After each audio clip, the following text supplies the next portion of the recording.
ओम श्री सद्गुरु परमात्मने नमः। श्री योग वशिष्ठ महारामायण उपशम प्रकरण सर्ग 10। श्री वशिष्ठ जी बोले, हे रामचंद्र जी,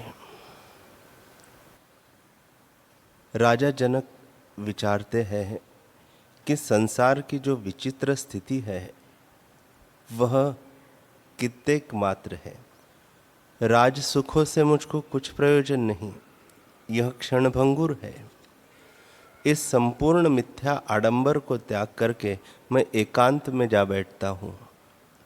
जैसे समुद्र तरंगों से रहित शांत रूप होता है, तैसे ही शांत रूप होऊंगा। यह जो नाना प्रकार के राजभोग और क्रियाकर्म है, उनसे अब मैं तृप्त हुआ हूँ और सब कर्मों को त्याग कर केवल सुख में स्थित होऊंगा। मेरा चित्त जिन भोगों से चंचल था, वे भोग तो भ्रमरूप है। इनसे शांति नहीं होती और तृष्णा बढ़ती जाती है। जैसे जल पर सेवाल बढ़ती जाती है और जल को ढांप लेती है, तैसे ही तृष्णा ढांप लेती है। अब मैं इनको त्याग करता हूँ। हे चित्त, तो जिस जिस दशा में गिरा है और जो जो भोग भोगे हैं, वे सब मिथ्या है। तृप्ति तो किसी से न हुई। इससे भ्रमरूप भोगों को जब मैं त्यागूंगा, तब मैं परम सुखी होऊंगा। बहुत उचित अनुचित भोग बारंबार भोगे हैं, परंतु तृप्ति कभी न हुई। इससे हे चित्त, इनको त्याग करके परम पद के आश्रय हो जा। जैसे बालक एक को त्याग कर दूसरे को अंगीकार करता है, तैसे ही यत्न बिना तू भी कर। जब इन तुच्छ भोगों को त्यागेगा और परम पद का आश्रय करेगा, तब आनंदी तृप्ति को प्राप्त होगा और उसको पाकर फिर संसारी न होगा। हे रामचंद्र जी, इस प्रकार चिंतन करके जनक तृष्णीम हो रहे और मन की चपलता त्याग करके सोमाकार से स्थित हुए। जैसे मूर्ति लिखी होती है, तैसे ही हो गए और प्रतिहारी भी भयभीत होकर फिर कुछ न कह सके। इसके अनंतर मन की समता के निमित्त फिर राजा ने चिंतन किया कि मुझको ग्रहण और त्याग करने योग्य कुछ नहीं है। किसको मैं साधूं और किस वस्तु में मैं धैर्य धारूं? सब पदार्थ नाशरूप है। मुझको करने से क्या प्रयोजन है और न करने से क्या हानि है? जो कुछ कर्तव्य है वह शरीर करता है। निर्मल अचल रूप चैतन्य न करता है न भोगता है। इससे मुझको कर्तव्य नहीं। जो त्याग करूंगा तो शरीर करने से रहित होगा और जो करूंगा तो भी शरीर करेगा। मुझको क्या प्रयोजन है? इससे करने और न करने में मुझको लाभ हानि कुछ नहीं। जो कुछ प्राप्त हुआ है उसमें विचरता हूँ और अप्राप्य की मैं वांछा नहीं करता और प्राप्त का त्याग नहीं करता। अपने स्वरूप में स्थित होकर स्वस्थ होऊंगा और जो कुछ प्राप्त कर्म है वही करता हूँ। न कुछ मुझको करने में अर्थ है और न करने में दोष है। जो क्रिया हो सो हो, करूँ अथवा न करूँ, और युक्त हो अथवा अयुक्त हो, मुझको ग्रहण त्याग करने योग्य कुछ भी नहीं। इससे जो कुछ प्राप्त करने योग्य कर्म है वे ही करूँगा। कर्म का त्याग करना प्राकृत शरीर से होता है। आत्मा को तो कुछ कर्तव्य नहीं। इससे मैं इनमें निसंग हो रहूंगा।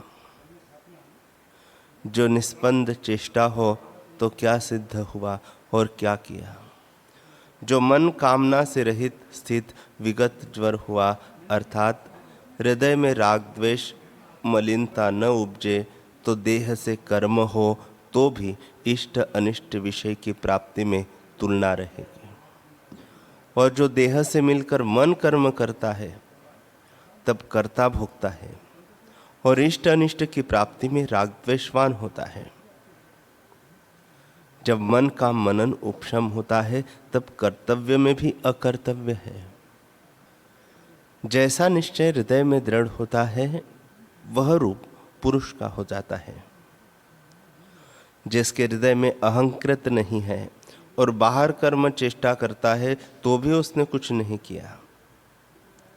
जिसके हृदय में अहंकृत अभिमान है वह बाहर से अकर्ता भासता है तो भी अनेक कर्म करता है। इससे जैसा निश्चय हृदय में दृढ़ होता है तैसा ही फल होता है। जो बाहर करता है परंतु हृदय में कर्तव्य का अभिमान नहीं रखता तो वह धैर्यवान पुरुष अनामय पद को प्राप्त होता है। श्री वशिष्ठ जी बोले, हे रामचंद्र जी, इस प्रकार विचार करके राजा यथा प्राप्त क्रिया के करने को उठ खड़ा हुआ और जो कुछ इष्ट अनिष्ट की वासना थी वह चित्त से त्याग दी। जैसे सुषुप्ति रूप पुरुष होता है तैसे ही वह जागृत में हो रहा। निदान दिन को यथाशास्त्र क्रिया करे और रात्रि को लीला करके ध्यान में स्थित हो।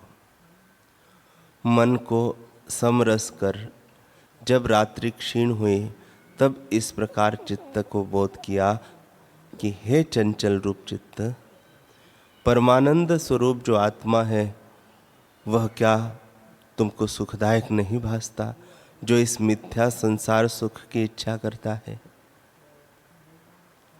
जब तेरी इच्छा शांत हो जाएगी तब तो सार सुख आत्मपद को प्राप्त होगा।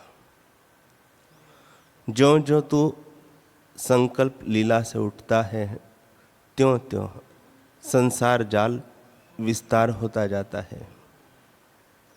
इस दुख रूप संसार से तुझको क्या प्रयोजन है।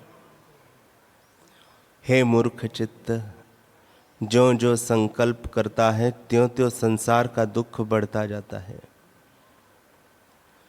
जैसे जल सिंचने से वृक्ष की शाखाएं बढ़ती है तैसे ही संसार के सुखों से परिणाम में अधिक दुख प्राप्त होता है।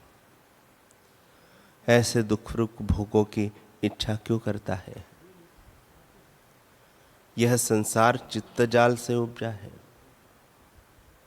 जब तू इसका त्याग करेगा तब दुख मिट जाएगा। फुरने का नाम दुख है, इसके मिटे से दुख भी कोई न रहेगा। यह महाचंचल संसार देखने में सुंदर है, वास्तव में कुछ नहीं। जो तुमको इससे कुछ सार प्राप्त हो तो इसका आश्रय कर, पर यह तो क्षण भंगुर है और दुख की खानी है।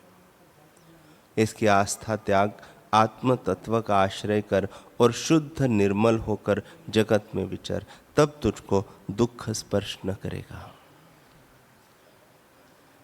जगत स्थित हो अथवा शांत हो, इसके उदय अस्त की वासना से इसके गुण अवगुण में आसक्त मत हो। जो अविद्यमान असत्य रूप हो उसकी आस्था क्या करनी है। यह असत्य रूप है और तू सत्य रूप है। असत्य और सत्य का संबंध कैसे हो। मृतक और जीते का कभी संबंध हुआ है।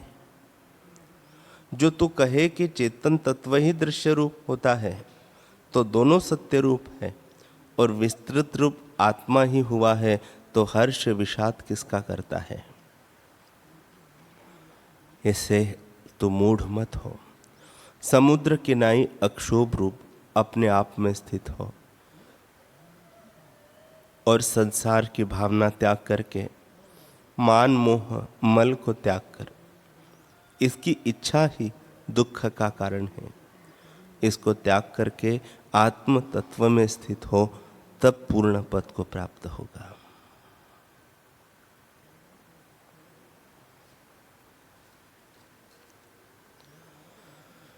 हरि ओम।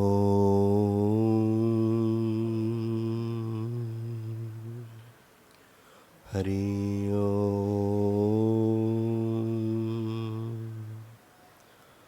ओम सहनाववतु सहनौ भुनक्तु सह वीर्यं करवावहै तेजस्विनावधीतमस्तु मा विद्विषावहै।